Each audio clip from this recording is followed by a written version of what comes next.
नाजरीन, दो मुल्क हैं, दोनों इस्लामी मुल्क हैं। एक है तुर्की, दूसरा है पाकिस्तान। तुर्की की अगर मैं बात करूं तो तुर्की में बाकायदा तौर पर फलस्तीन के हक में मुजाहरे निकाले गए हैं। एक रिपोर्ट के मुताबिक वहां 5 लाख से ज्यादा लोग निकले हैं। नाजरीन, पिछले कुछ अरसे में हमने देखा है कि पाकिस्तान में किस तरह से लोगों को शहीद किया गया, किस तरह से नौजवानों को शहीद किया गया। जो हमारे साथियों को वो मुसलमान हैं, सैकड़ों की तादाद में उनको कुचला गया। और ठीक है, अगर तहरीक गलत तरीके से चलाई गई थी और तहरीक के बानी बबानी उन लोगों की तरफ से कुछ ज्यादतियां भी थी, लेकिन ये कि सुन्नी तहरीक के सैकड़ों लोगों को मारा गया, हमने उनके लिए क्या किया। अस्सलाम वालेकुम नाजरीन, आपका मेजबान हाफिज मुबशर आपकी खिदमत में हाजिर है। नाजरीन, दो मुल्क हैं, दोनों इस्लामी मुल्क हैं। एक है तुर्की, दूसरा है पाकिस्तान। तुर्की की अगर मैं बात करूं तो तुर्की में बाकायदा तौर पर फलस्तीन के हक में मुजाहरे निकाले गए हैं। एक रिपोर्ट के मुताबिक वहां 5 लाख से ज्यादा लोग निकले हैं, यानी वो भी इस्लामी मुल्क है और पाकिस्तान भी इस्लामी मुल्क है। तुर्की के अंदर तैयब उर्दगान का जो बेटा है वो उन मुजाहरों में खुद शामिल हुआ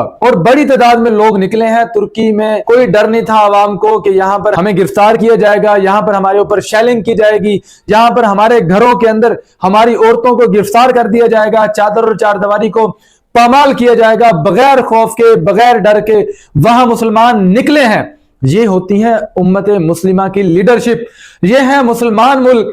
इनको हम कह सकते हैं कि वहां मुसलमान रहते हैं, उनके हुक्मरान मुसलमान हैं।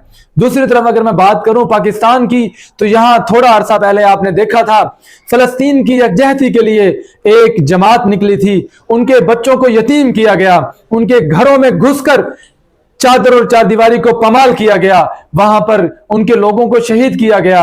ये पाकिस्तान, कौन कहेगा कि पाकिस्तान में मुसलमान बसते हैं? कौन कहेगा? हमारे हुक्मरान भी उस तरह के लीडर्स हैं। ये तो कहते हैं कि हम दुनिया के इस्लामी मुल्क के नंबर 1 हैं। हमारे हुक्मरान तो कहते हैं कि हमने मुआहिदा करवाया है फलस्तीन का। कहा गया है आप लोगों का मुआहिदा? आप बताएं ना। अब तो रोजाना वहां पर जुल्म हो रहे हैं। आप तो कहते थे कि अब फलस्तीन के अंदर इसराइल बमबारी नहीं करेगा। ये कैसा दोहरा मेयार है? ये कैसी रियासत है? ये कैसा इंसाफ है? हम कहते हैं हम उम्मत मुस्लिमा के साथ खड़े हैं, हम कहते हैं हम फलस्तीन के लिए हर फोरम पर आवाज उठाएंगे, लेकिन सवाल यह है, क्या यह आवाज सिर्फ तकरीरों तक महदूद है? नाजरीन, क्या फलस्तीन सिर्फ अक़वाम मुत्तहिदा की तकरीर के लिए है? क्या फलस्तीन सिर्फ करारदादों के लिए है? आज तुर्की में फलस्तीन के लिए निकलना हुब्बुल वतनी है और पाकिस्तान में फलस्तीन के लिए निकलना जुर्म है। आज अगर कोई नौजवान सच बोलता है तो उसे फितना कहा जाता है, अगर कोई मजलूम की बात करे तो उसे रियासत दुश्मन बना दिया जाता है। नाजरीन, पिछले कुछ अरसे में हमने देखा है कि पाकिस्तान में किस तरह से लोगों को शहीद किया गया, किस तरह से नौजवानों को शहीद किया गया, किस तरह से घरों को पामाल किया गया, घरों में चादर और चारदीवारी को पामाल किया गया, किस तरह से सच बोलने वालों की आवाजों को दबाने की कोशिश की गई। क्या ये पाकिस्तान इस्लामी रियासत है? जो फलस्तीन के लिए आवाज बुलंद करे तो उसको भी आवाज बुलंद करने की इजाजत नहीं है। कैसा मुल्क है? मुसलमानों, आज वक्त है, एक हो जाएं, छोड़ दें तफरकाबाजी, छोड़ दें जिद, छोड़ दें अना, ना देखें कौन है, कौन सा मसलक है, कौन सा फिरका है। अगर आज भी हम मसलक और फिरका देखते रहे तो खुदा की कसम वो वक्त दूर नहीं है कि जब हमारी ये नस्लों को तबाह कर दें। कहीं किसी को मारा कहते कि जी बरेली है, जाने दो। कहीं किसी को मारा तो ये सिपाही साहब के, जाने दो, शुक्र है हम बच गए।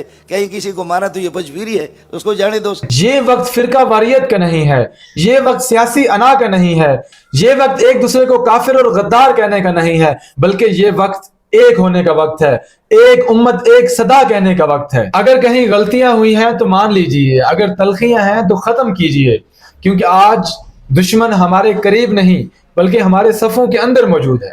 याद रखिए, जब उम्मत बढ़ती है तो फलस्तीन जलता है, कश्मीर सिसकता है और उम्मत कमजोर होती है। आज हमने फैसला करना है कि क्या हमने सिर्फ नारों के मुसलमान बनना है या अमल के। हर बंदे के पास मोबाइल है और कुछ नहीं कर सकते। एक काम तो हम कर सकते हैं कि हम अपने अपने मोबाइल से एक वीडियो रिकॉर्ड करें। भाई, आप लोगों ने अमन मुआहिदा किया था, लेकिन आज फलस्तीन में मुसलमानों को शहीद किया जा रहा है। आज वहां सर्दी की वजह से बच्चे बेचारे मर रहे हैं। खुदारा उनके लिए कुछ करें। खुदारा अपने हुक्मरानों को पैगाम भेजें, ताकि हो सकता है आपके इस पैगाम से हमारे हुक्मरानों को गैरत आ जाए। नाजरीन, उम्मीद करता हूं आज की वीडियो आपको पसंद आई होगी। अगर पसंद आई है तो कमेंट सेक्शन में लाजमी बताइएगा। फिलहाल मुझे इजाजत दें, मिलते हैं नेक्स्ट वीडियो में, तब तक के लिए अल्लाह निगहबान।